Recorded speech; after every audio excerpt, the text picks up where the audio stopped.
Cowboys. We most recently saw him in a walking boot around the 4th of July, which caused a lot of concern amongst the media. Here's what Dak had to say about it.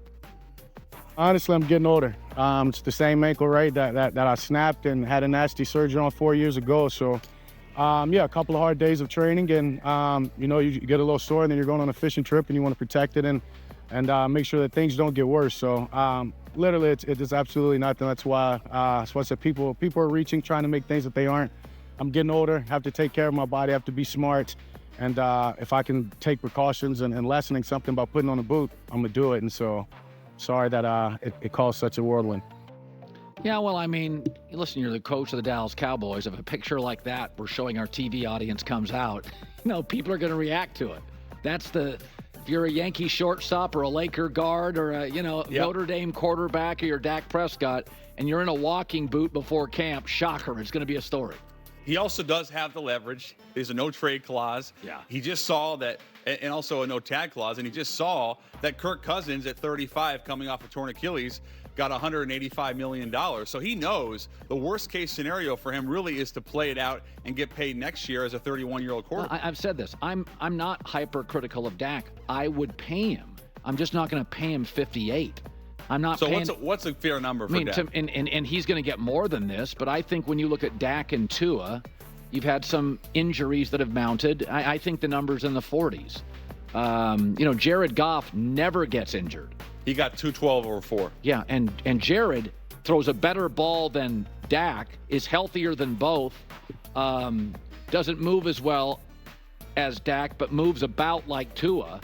And everybody pushed back on Goff, and I think Goff is a better thrower of the football, bigger, healthier than Dak and Tua. So Goff is somebody that if you have to pay in the 5s, that's the first number. I'm more comfortable with that. I get so much pushback on him, but Dak's had some injuries now. 100%. And he has struggled in January. Tua has a history of injuries, albeit healthy last year, and we see he's weather restricted. So it's to me, the new reality is you're paying closer to 60 with the great quarterbacks, but it's not that these teams don't like their player. It's like it's a numbers game. It's a math equation at this point. Well, they also have Micah. They also have CeeDee Lamb. And if you're thinking about Detroit, they have set up Goff much better in terms of the offensive line, the running game, than what Dallas has. You know, Sewell, Gibbs, Amon-Ra. By the way, the Dolphins and the Cowboys are both finger crossers on the O-line. Detroit's got easily the best O-line in the sport. Dallas just lost their center as well as Tyron Smith, who's a potential Hall of Famer. So there's a lot there in terms of the weaknesses of that offensive line. The Vikings, Colin, made the decision to let Kirk Cousins walk this offseason and instead made Justin Jefferson the league's highest paid receiver. In an appearance on the Rich Eisen show, Jefferson addressed whether he was surprised by Cousins' departure to Atlanta. I always knew, Kirk, was going to do whatever he needs to do for his business-wise.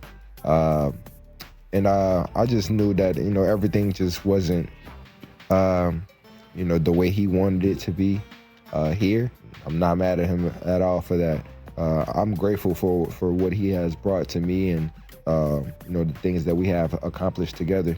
But, at the end of the day, it's a business. So, Sam Darnold, your guy. You love Sammy. I do. J.J. McCarthy. So, let's assume that Darnold is the QB1 to start the season. Maybe McCarthy plays at some point. Yeah. But whether or not you like Kirk Cousins is almost immaterial when you consider that all of Jefferson's success, Jordan Addison, a lot of T.J. Hawkinson's, comes from Kirk Cousins under center. Yeah. By the way, I ran into Sam Darnold out east. Looks healthy, ready to go. Okay. Fired up in Minnesota. Yeah, I mean, very infrequently has Minnesota been a mess. I tend to think they're smartly owned, well coached. Even coaches like Mike Zimmer, who got let go, I thought were really good coaches.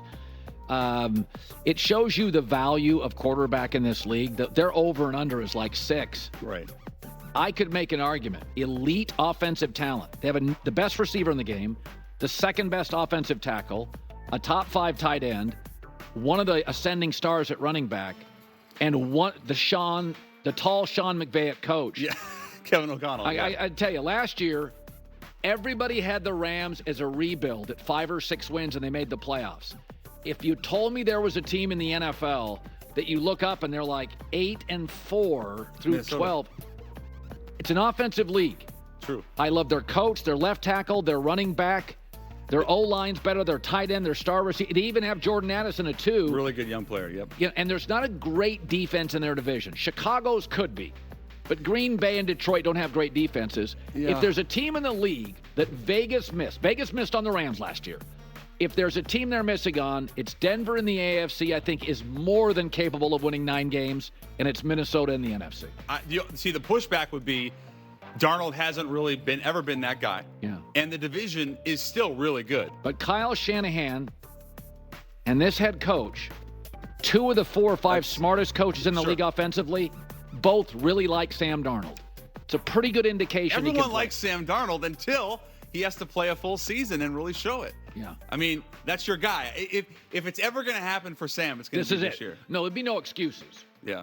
You can make arguments about the Jets and Adam Gase and Carolina's lack of weapons. 100%. If Sam can't win games here, it's on Sam. There's no great defenses outside of perhaps Chicago in that division.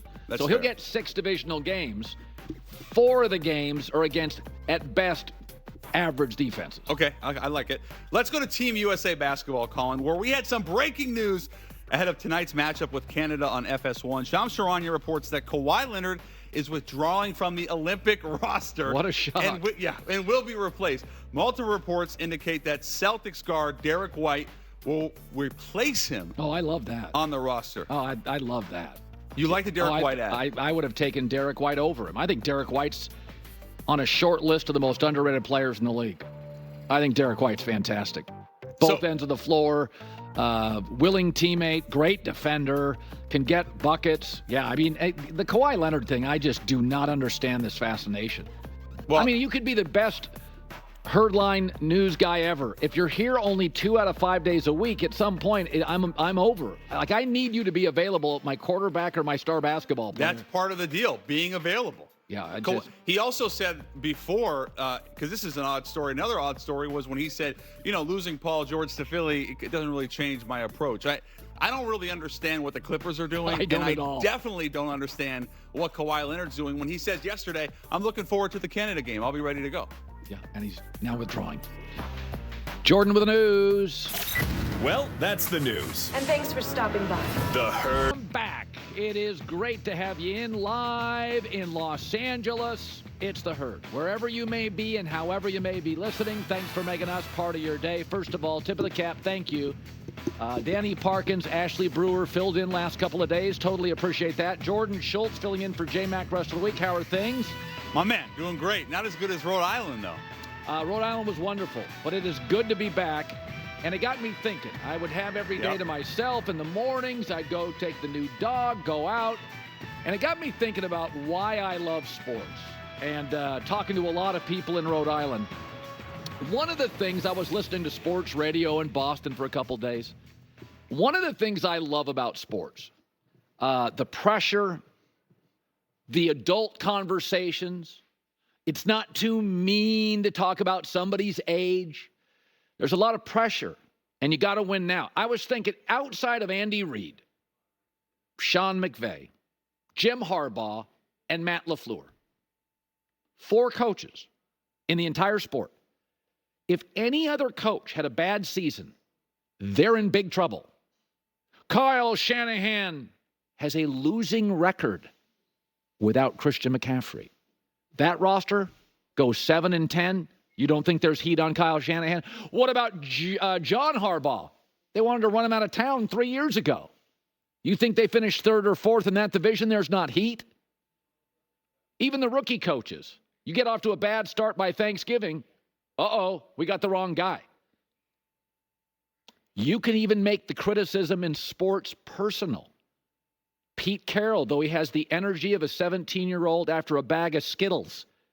He is in his 70s. That's an adult conversation. Not a lot of coaches got into their 70s and were at their best. Bill Belichick, 6 rings, even named a boat after it. He feels a bit like a dinosaur. You can have those conversations. Brian Daboll not only got Daniel Jones to the playoffs, he won a game with Daniel Jones. He won a game. He goes 6-11, he probably gets fired. And I think he's a great coach. That's what's great about sports. That's not the downside. 5 of the last 8 NBA Coaches of the Year.